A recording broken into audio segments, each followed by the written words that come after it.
하나님의 선하신 능력이 지금 이 시간 우리들 가운데 함께하기를 원합니다. 참 우리가 살아가면서 힘들고 어려운 일들이 많이 있지만 정말 하나님께서 선하신 능력의 은혜를 베풀어 주시기 때문에 우리는 살아가는 하루하루가 늘 새롭게 느껴지고 또 힘들고 어렵지만 그 가운데 하나님께서 우리에게 역사하여 주심을 소망하며 나아갈 수 있습니다. 우리 앞뒤 좌우로 인사하겠습니다. 복된 예배 됩시다.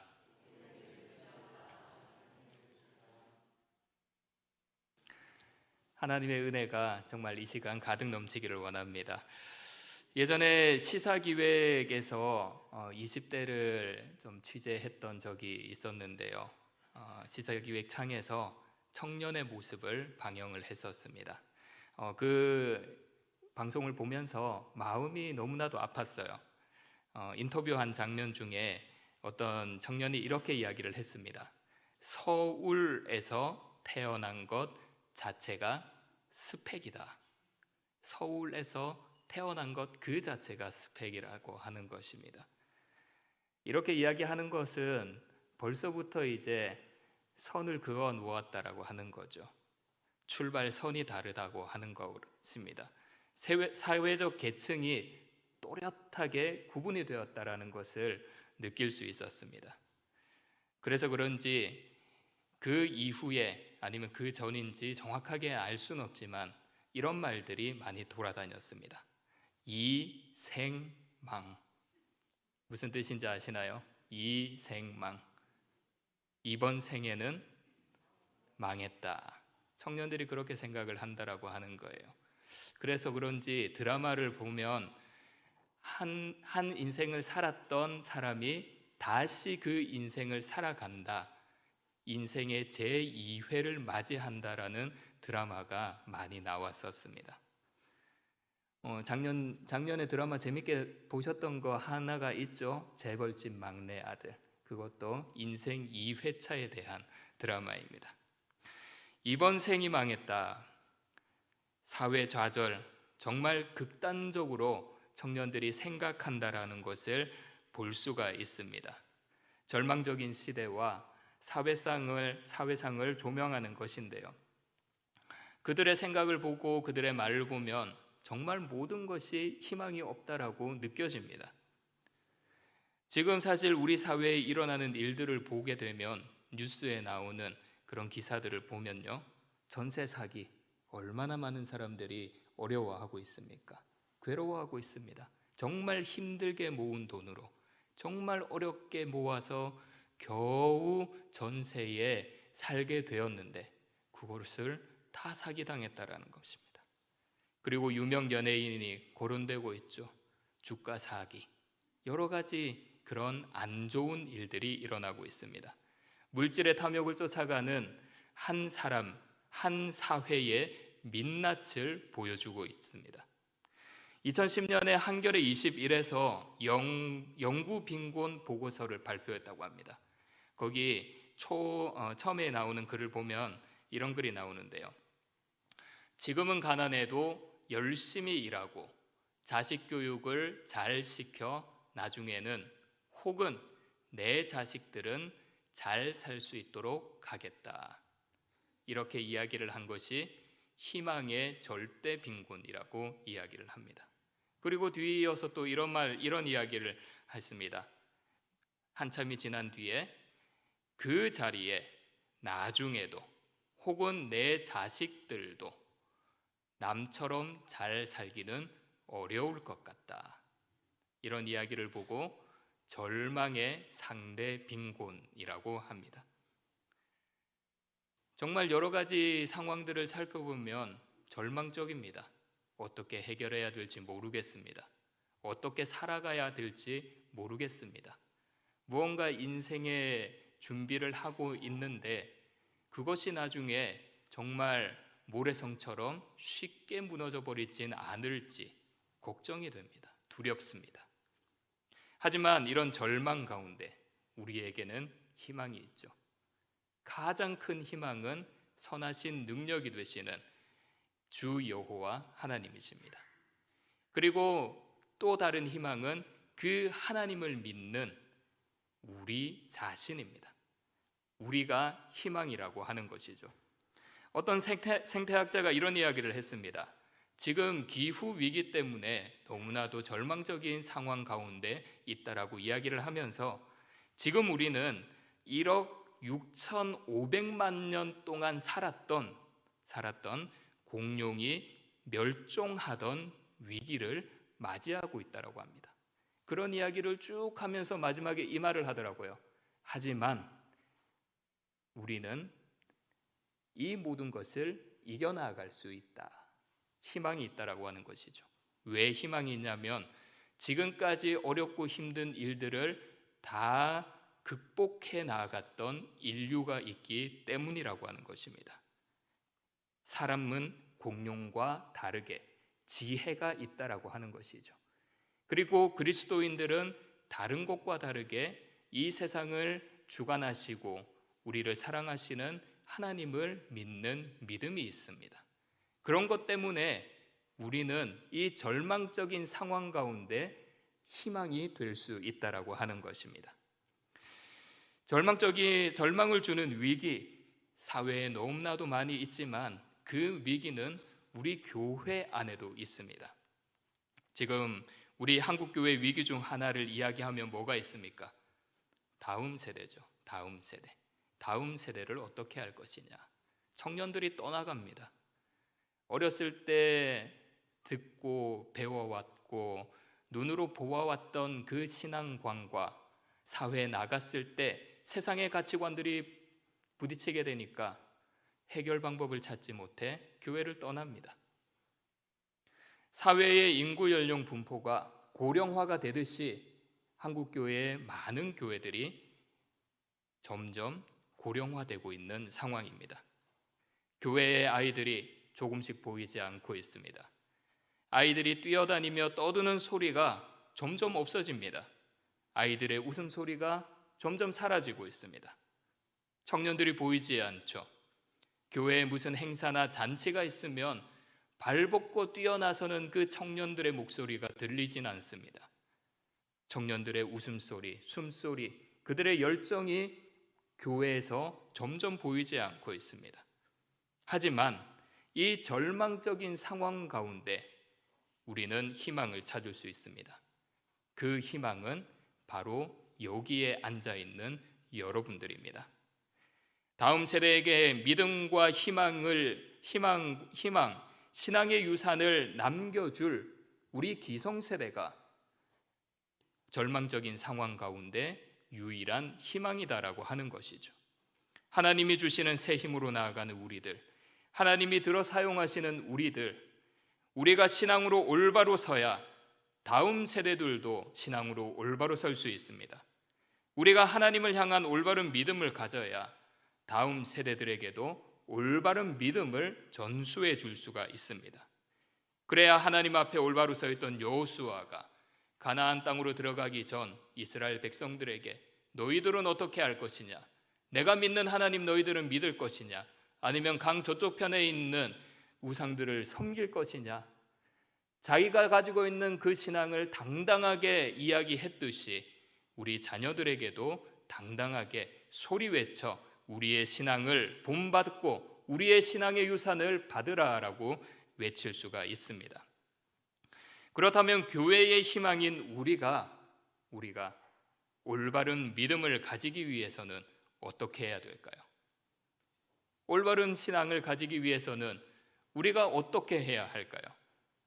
어떻게 해야 다음 세대들에게 이것이 신앙이고 다음 세대들에게 이것이 하나님을 향한 믿음이라고 이야기를 할 수 있을까요? 어떻게 해야 그런 신앙인이 될 수 있을까요? 오늘 함께 읽은 베드로의 편지를 통해서 살펴보도록 하겠습니다. 우리 함께 본문 8절을 읽겠습니다. 시작. 무엇보다 뜨겁게 서로 사랑할지니 사랑은 허다한 죄를 덮느니라. 사랑이라는 말 참 좋은 말이죠. 그런데 사랑이라는 단어를 곰곰이 생각해 보면 좀 추상적으로 들립니다. 제가 군대에서 분대장일 때 각 분대장마다 이제 다짐을 쓰라고 했던 적이 있었습니다. 열심히 썼습니다.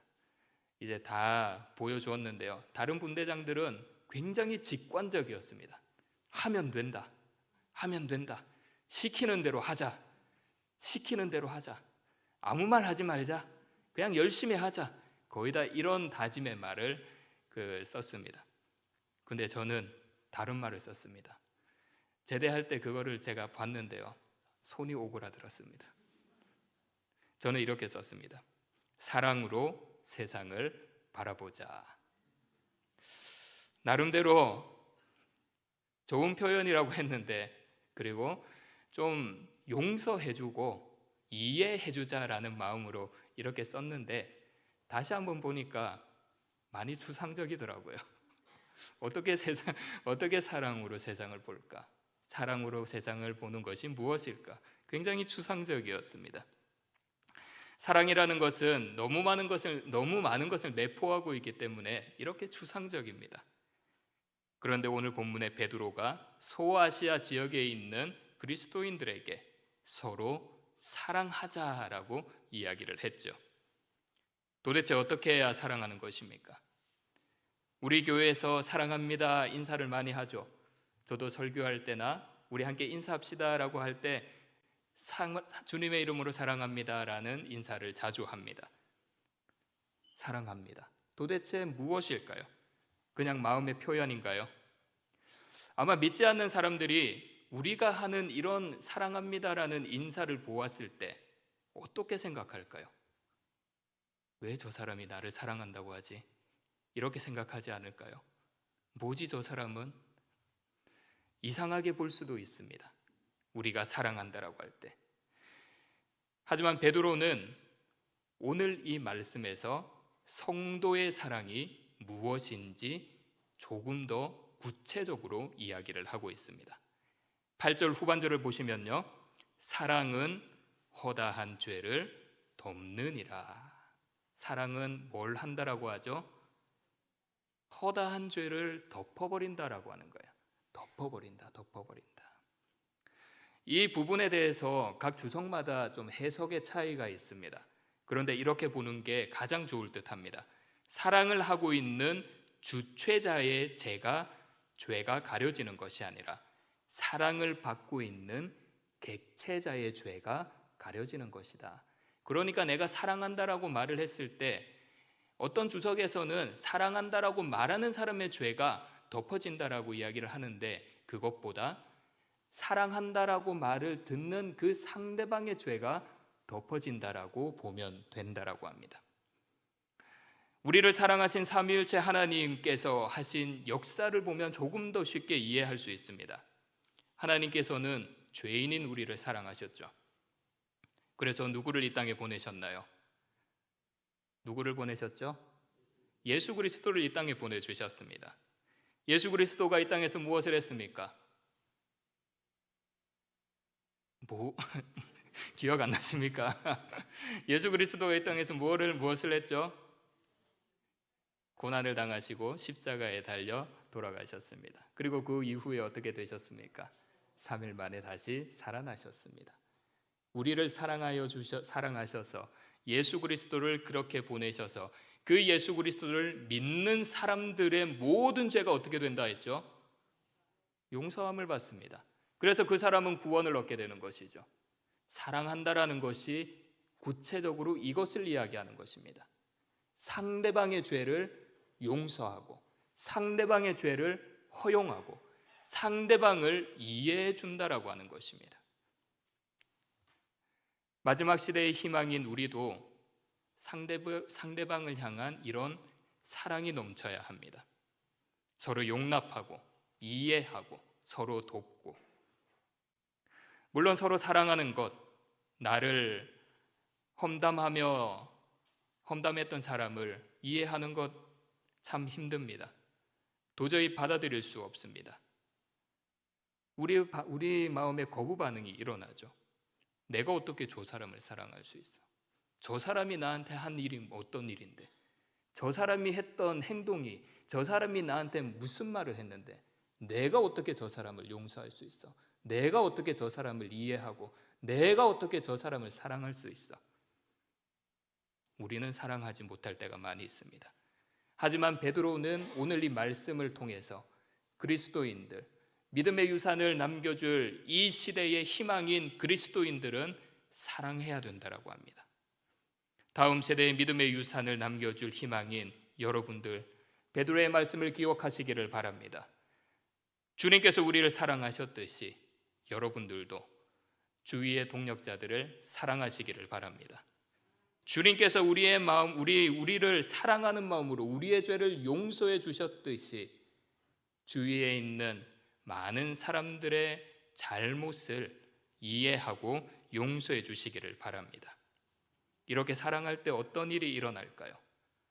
이렇게 공동체 안에 사랑의 마음이 풍성해질 때 어떤 일이 일어날까요? 그렇게 사랑이 넘칠 때 9절에 기록된 말씀대로 서로 대접하기를 원망 없이 할 수가 있습니다. 뜨겁게 사랑할 때 사랑의 구체적인 행위가 공동체를 뛰어넘어서 외부의 타인에게 대하는 모습에도 선하게 나타난다라고 하는 것이죠. 영접하고 대접할 수 있다라고 하는 것입니다. 당시 그리스도인들은 종교적인 핍박을 받아 뿔뿔이 흩어져 있는 사람들이었습니다. 나그네의 인생을 살아갔던 사람들이죠. 그 사람들 의지할 곳 없었습니다. 형제 자매들 다 흩어져 버렸습니다. 그 사람들을 따뜻하게 환대하는 것, 사랑의 마음으로 감당할 수가 있습니다.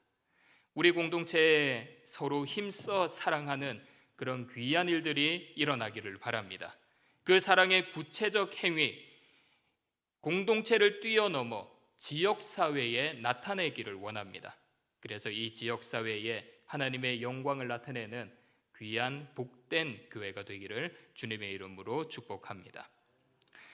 마지막 때의 희망인 우리가 올바른 믿음의 유산을 남기기 위해 해야 될 것은 또 한 가지가 더 있습니다. 함께 본문 10절을 읽겠습니다. 시작. 각각 은사를 받은 대로 하나님의 여러 가지 은혜를 맡은 선한 정직이 같이 서로 봉사하라. 공동체를 위해서 서로 봉사하라고 했습니다. 어떻게 봉사하라고 했습니까? 하나님의 여러 가지 은혜를 맡은 무엇과 같이요? 청지기와 같이 봉사하라고 했습니다. 청지기는 남의 것을 대신 맡아 지키고 관리하는 사람입니다. 그래서 이 청지기를 신앙적인 측면으로 보면 이렇습니다. 우리 함께 화면에 나오는 걸 한번 같이 읽어보겠습니다. 큰 소리로 읽겠습니다. 시작. 하나님께서 맡겨주신 직분을 가지고 자신의 몸과 재능과 물질과 시간을 바쳐 충성하는 자, 이것이 청지기입니다. 하나님께서 여러분들에게 맡겼습니다. 하나님께서 여러분들에게 물질을 맡기고, 하나님께서 여러분들에게 시간을 맡기고, 하나님께서 여러분들에게 이 귀한 주님의 공동체를 맡겼습니다. 이것을 잘 세워나가기 위해 우리의 모든 것들을 정성을 다하는 것이 청지기의 삶입니다. 그래서 우리는 주님께서 세워주신 청지기로서 우리 이 주님의 몸된 교회를 위해서 서로 협력하여 최선을 다하여 봉사해야 합니다. 지금 우리가 새벽에 묵상하는 말씀에 다윗 이야기가 계속되고 있는데요. 다윗도 하나님께서 세우신 청지기입니다. 이스라엘을 왕으로서 잘 하나님께서 통치하는 나라로 다스리도록 세우기 위한 세우셨던 청지기입니다. 그렇다면 주인인 하나님께서 맡겨주신 것을 잘 보존하고 하나님 아버지의 뜻대로 말씀대로 살아가야 되는데 다윗의 삶을 보면 그러지 못했을 때가 많이 있죠. 사무엘하 11장을 보게 되면 이스라엘이 암몬과 전투를 벌이게 됩니다. 11장 1절을 함께 읽겠습니다. 시작. 그 해가 돌아와 왕들이 출전할 때가 되매 다윗이 요압과 그에게 있는 그의 부하들과 온 이스라엘 군대를 보내니 그들이 암몬 자손을 멸하고 랍바를 에워쌌고 다윗은 예루살렘에 그대로 있더라. 전쟁을 위해 출정을 하는데 다윗은 어떻게 했죠? 다른 전쟁 때와 조금 다른 모습을 보여주고 있습니다. 전쟁에 참여하지 않았죠. 1절을 보시면 다윗이 요압과 그에게 있는 그의 부하들과 온 이스라엘 군대를 보내었다라고 이야기를 하고 있습니다. 요압과 이스라엘 군대는 암몬 자손을 무찌르고 수도 라빠를 포위했습니다. 그때 다윗은 어디 있습니까? 예루살렘에 있죠. 군사들은 전쟁터에서 목숨을 걸고 싸우는데 다윗은 예루살렘에서 안일하게 노닥거리며 평안하게 있었던 것입니다. 물론 요압이 훌륭한 군사 장군이니까 그에게 모든 것을 맡기고 자기는 국내 정치에 신경을 쓰겠다라는 생각을 가지고 이렇게 했을 수도 있습니다. 얼핏 보면 합리적인 결정이죠. 하지만 하나님의 백성인 이스라엘을 위해서 청지기로 부름을 받은 다윗, 하나님께 부름을 받은 이 청지기로서의 해야 될 일들을 감당하지 않았던 것입니다. 다윗이 이전에 전쟁이 일어났을 때는 어떻게 했습니까? 함께 백성들과 싸우러 나갔습니다. 그러나 지금은 권력의 맛을 보았는지, 지금은 안정된 정권을 잡아서 그런지 다윗이 전쟁에 출전하지 않았습니다. 사랑하는 여러분, 다음 세대에게 믿음의 유산을 남겨줄 유일한 희망인 우리는 청지기로서의 사명을 온전히 감당해야 합니다. 하지만 그렇게 못하는 일들이 많이 있죠. 어떨 때는 우리의 생각이 너무 앞서갈 때가 있습니다. 그 생각과 판단 때문에 하나님의 역사를 막아버릴 때가 있습니다.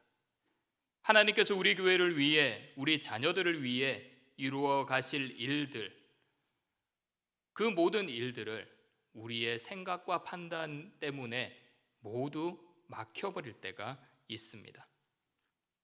그렇다면 우리가 어떻게 해야 될까요? 생각을 하지 말아야 되나요? 열정을 가지고 하다가 보면 앞서 생각을 할 수도 있고 앞서 나아갈 수도 있습니다. 그러면 우리는 주님의 몸된 교회의 청지기로서 어떻게 봉사를 해야 할까요? 본문 11절을 함께 읽겠습니다. 시작. 만일 누가 말하려면 하나님의 말씀을 하는 것 같이 하고 누가 봉사하려면 하나님이 공급하시는 힘으로 하는 것 같이 하라. 말미암아 하나님이 영광을 받으시게 하려 함이니 그에게 영광과 권능이 세세에 무궁하도록 있느니라. 아멘. 11절 중반절을 보십시오. 봉사하는 사람은 어떻게 하라고 했습니까? 하나님께서 공급하시는 힘. 하나님께서 공급하시는 힘. 내 힘이 아니라 하나님께서 공급하시는 힘입니다. 내 능력이 아니라 하나님께서 공급하시는 능력입니다. 내 생각이 아니라 내 생각을 뛰어넘는 하나님께서 공급하시는 생각으로 청지기의 사명 감당하라고 하는 것입니다. 하나님께 공급하시는 힘으로 주님의 몸된 교회를 위하여 충성을 다하시기를 바랍니다. 청지기처럼 최선을 다하고 충성을 다해 봉사할 때 하나님께서 다 기억하실 것입니다. 억울해도 참고 견디고 이겨나가십시오. 하나님께서 많은 것을 우리에게 갚아주시고 큰 복을 허락해 주실 줄 믿습니다. 마지막 때의 희망인 우리가 해야 될 세 번째, 어쩌면 앞에 두 가지보다 더 중요한 것입니다. 앞에 두 가지는 공동체 안에 성도들과의 관계, 수평적인 것에 중점을 둔 것이라면 이번에는 하나님을 향한 수직적인 관계를 이야기하고 있습니다. 본문 7절을 함께 읽겠습니다. 시작. 가히 왔으니 그러므로 너희는 정신을 차리고 근신하여 기도하라. 어떻게 기도하라고 했죠? 정신을 차리라고 하죠. 근신하라고 합니다. 정신을 차리라고 하는 것은 마지막 때에 일어날 여러 가지 일들로 혼란스러워하지 말라고 하는 것입니다. 이것이 믿음이고 이것이 하나님이 원하는 뜻이고 이 길이 하나님께서 가라고 하는 뜻임을 믿고 혼란스러워하지 말고 흔들리지 말고 그 길을 향해 나아가라고 하는 것이죠. 근신하라. 이 말 역시 흔들리지 말라고 하는 것입니다. 사랑하는 여러분, 베드로가 기도에 대해서 이렇게 이야기를 했습니다. 정신을 차리고 근신하여 깨어 근신하여 기도하라. 베드로에게 기도란 무엇일까요? 베드로가 기도하면 굉장히 가슴 아픈 일이 떠올랐을 것입니다. 베드로는 예수님과 함께 겟세마네 동산에 올라갔던 제자 중에 한 명이었습니다. 예수님께서 겟세마네에 올라갔던 이유가 무엇입니까? 죄인들을 위하여 감당해야 될 그 짐들을 도저히 자신의 힘으로 감당하지 못할 것 같아서 너무나도 괴로워서 겟세마네 동산으로 올라가서 기도를 하셨습니다. 제자들을 데리고 가셨죠. 그때 제자들에게 너희들은 여기 있어라 기도하고 오겠다. 돌아왔을 때 제자들은 어땠습니까? 잠을 자고 있었죠. 2번, 3번 제자들은 계속 잠을 잤습니다. 베드로는 잠을 잤습니다. 예수님께서 깨어 있으라고 했지만 베드로는 잠을 잤습니다. 이러한 상황을 경험했던 베드로, 기도하면 이 사건이 떠올랐을 것입니다. 기도 생각하면 예수님이 나에게 하신 그 말씀이 생각나서 가슴이 아팠을 것입니다. 왜 기도 안 했을까? 왜 기도하지 않았을까? 지난번에 한번 말씀드렸던 내용인데요. 팀 켈러 목사님은 갑상선암을 가지고 있었다고 합니다. 그리고 사모님 역시 다른 어려움으로 인해서 두 분이서 참 힘든 삶을 살아왔다고 했는데요. 사모님은 목사님에게 이렇게 이야기를 했습니다. 목사님에게 매일 밤 기도합시다 이렇게 이야기를 했답니다. 자기들이 가지고 있는 그런 어려움을 가지고 고민하기보다 매일 밤 시간을 정해서 하나님께 기도하자고 한 것이죠. 그러면서 사모님이 목사님에게 이렇게 이야기를 했습니다. 불치병에 걸렸다는 선고를 받았다고 생각해 보세요. 의사가 약을 주면서 날마다 잠자리 들기 전에 한 알씩 먹어야 하고 걸으면 몇 시간 안에 숨이 끊어진다고 경고하고 있습니다. 절대로 잊으면 안 되고 그랬다가는 반드시 죽을 테니 이 약을 받은 당신은 알아서 잘 하세요. 이런 상황에 깜빡할 수 있을까요? 며칠씩 까먹기도 할까요? 아닐 거예요. 목숨이 달린 일이니 잊을 수가 없을 거예요. 빼먹지도 않을 테고. 그래서 우리 지금 부부가 해야 하는 것이 이것입니다. 하나님께 기도하는 것. 우리 부부가 하나님께 매달리지 않으면 눈앞에 닥친 일들을 어찌할 방도가 없습니다. 그러니 우리는 반드시 기도해야 해요. 무심코 지나친다는 건 있을 수 없는 일이에요. 자기들에게 닥쳐왔던 그 일들 자신들의 힘으로 감당할 수 없다라고 하는 것입니다. 하나님께 기도하지 않으면 하나님이 기도하면 우리를 살려주신다라고 하는 것입니다. 그 기도를 매일매일 빠뜨리지 않아야 한다라고 하는 것이죠. 하나님께 매달리지 않으면 우리 공동체에 닥칠 일들 어찌할 방도가 없습니다. 하나님께 매달려 기도하지 않으면 우리 가족에게 닥칠 일들 어떻게 할 수 없습니다. 하나님께 매달려서 기도하지 않으면 우리 자녀들에게 일어날 그 어려움들 우리 힘으로 감당하지 못합니다. 우리 감정은 어떻습니까? 스스로 컨트롤할 수 있나요? 안 됩니다. 하나님께 기도하지 않으면 우리의 감정조차 스스로 컨트롤할 수가 없습니다. 사무엘상 12장을 보게 되면 사무엘이 이스라엘 백성들에게 마지막으로 이렇게 이야기를 했습니다. 나는 당신들이 잘 되도록 기도할 것입니다. 내가 기도하는 일을 그친다면 그것은 내가 하나님께 죄를 짓는 것입니다. 그런 일은 없을 것입니다. 오히려 나는 당신들이 가장 선하고 가장 바른 길로 가도록 가르치겠습니다. 사무엘은 기도하는 일을 쉬는 것이 죄라고 말을 했습니다. 그만큼 기도하는 것이 중요하다라고 한 것이죠. 이스라엘을 사랑하기에 기도하는 죄를 쉬지 않겠다라고 한 것입니다. 사랑하는 여러분, 기도를 쉬는 죄를 범하지 마시기를 바랍니다. 우리에게 있는 일들, 기도로서 모든 것을 해결해 나아가야 합니다. 사람의 관계, 그걸로 해결할 수 없는 것들이 너무나도 많이 있습니다.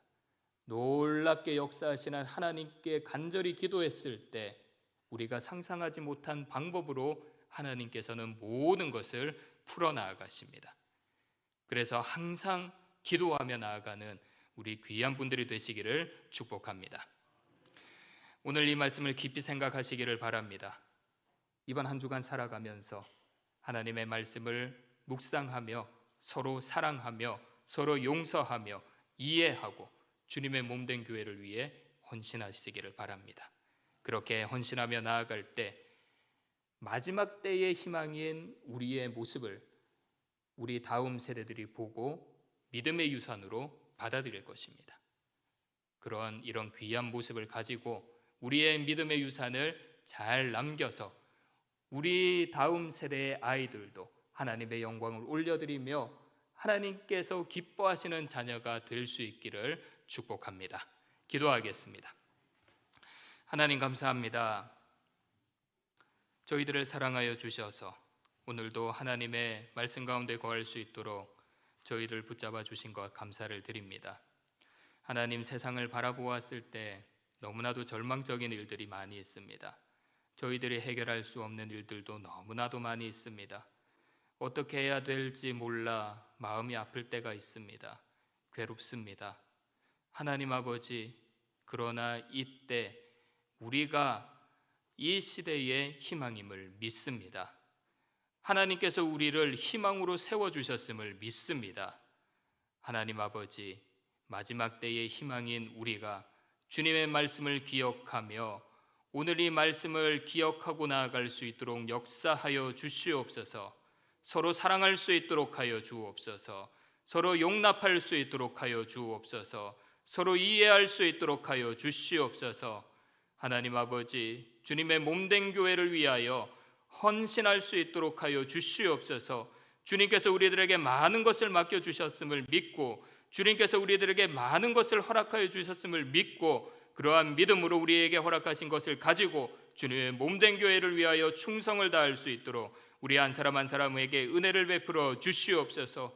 무엇보다 기도를 쉬는 죄를 범하지 않도록 하여 주시고 무슨 일이 있든지 하나님께 항상 기도하며 걸어가며 기도하고 밥을 먹으며 기도하고 잠을 자기 전 기도하고 매일매일 일상을 살아가며 마음속으로 하나님께 간구할 수 있는 기도의 자녀들이 될 수 있도록 주님께서 역사하여 주시옵소서. 하나님, 그래서 우리의 이러한 모습을 통하여 믿음의 자녀들에게 귀한 믿음의 유산을 남길 수 있는 저희들이 될 수 있도록 주님께서 붙잡아 주시옵소서. 하나님께서 우리와 함께하여 주심을 믿사오며 예수님 이름으로 기도하옵나이다. 아멘.